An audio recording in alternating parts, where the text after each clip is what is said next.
భారత క్రికెట్ జట్టు head coach Gautam Gambhir 2026 టీ20 ప్రపంచ కప్ విజయం తర్వాత చేసిన వ్యాఖ్యలు క్రీడా వర్గాల్లో పెను సంచలనం సృష్టిస్తున్నాయి.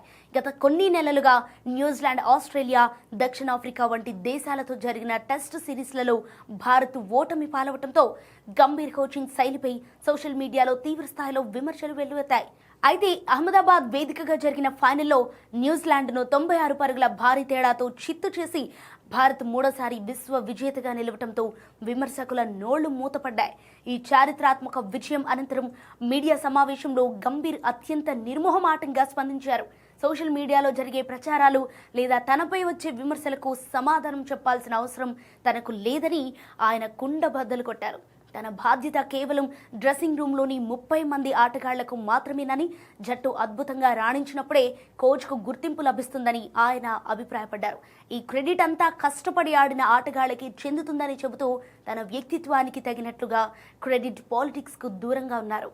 ఇక ఈ అద్భుత విజయాన్ని సెలబ్రేట్ చేసుకుంటున్న తరుణంలో గంభీర్ తన ఉదార స్వభావాన్ని చాటుకుంటూ ఈ ప్రపంచ కప్ ట్రోఫీని మాజీ కోచ్ రాహుల్ ద్రావిడ్ మరియు వివిఎస్ లక్ష్మణ్లకు అంకితమిచ్చారు.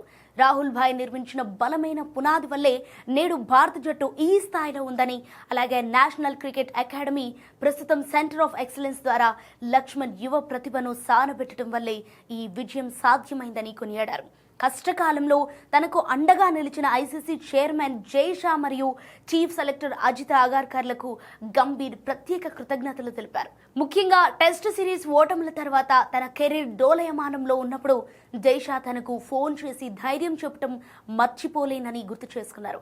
కెప్టెన్ సూర్యకుమార్ యాదవ్ నాయకత్వాన్ని ప్రశంసిస్తూ అతన్ని జట్టుకు ఒక తండ్రి వంటి మార్గదర్శిగా అభివర్ణించారు.